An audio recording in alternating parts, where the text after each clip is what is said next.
Hi everyone, I've had some questions about how I color with Copic markers, specifically some of my Transformers work, so that's what I'm going to go over today.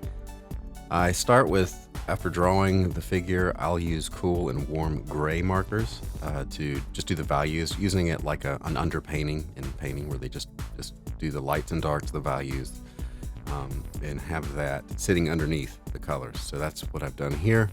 And that's kind of my starting point. Once I finish that, is the starting point for the colors. Now I start with this particular character with red. The design for this is pretty much just white, black, and red. So this is vermilion, and in the Copic numbering system, it's R08.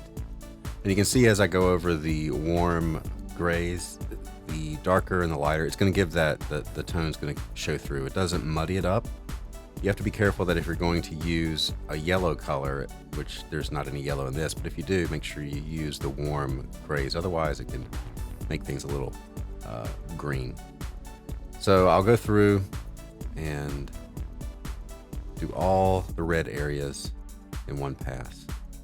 And it saves on color ink as well.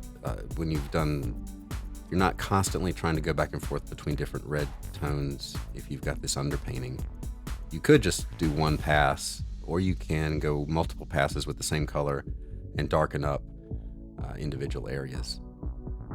Every time you apply even the same marker, after it dries, it's going to darken it up a bit. So we'll speed it up a little bit here because it's just going through and all the red areas, get all that done. Make sure you have refills, buy refills for your Copic markers so that you don't run out. And just go through and get all the red done. You see the shine on the metal showing through.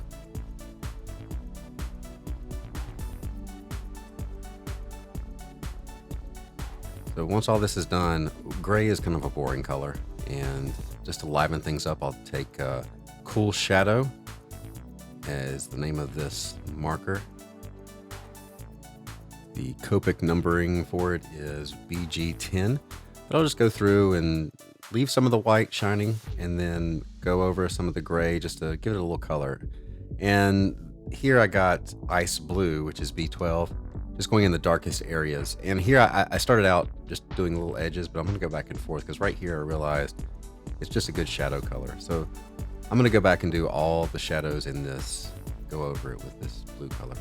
Anywhere there's a seam, a line, you can go over it just to give it some depth, like there's some in the metal, there's a little bit of depth there where maybe parts meet. And then later I'll go over one side of the line with the white pen. It'll make it look kind of beveled, give it some depth.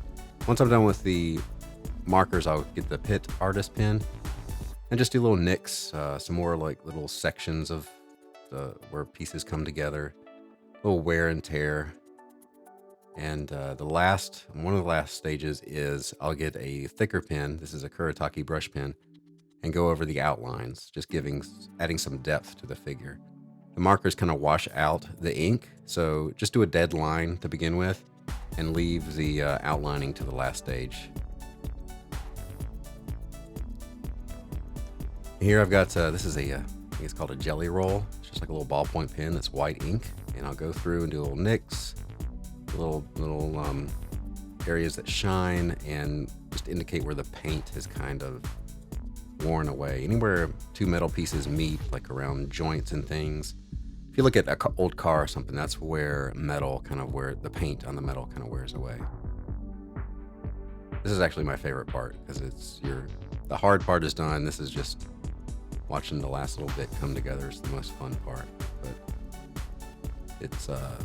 it's a good effect, and it's very effective in conveying just a little more realism to the figure. Last little bit around the eyes, and here we have finished piece. So I hope this helps.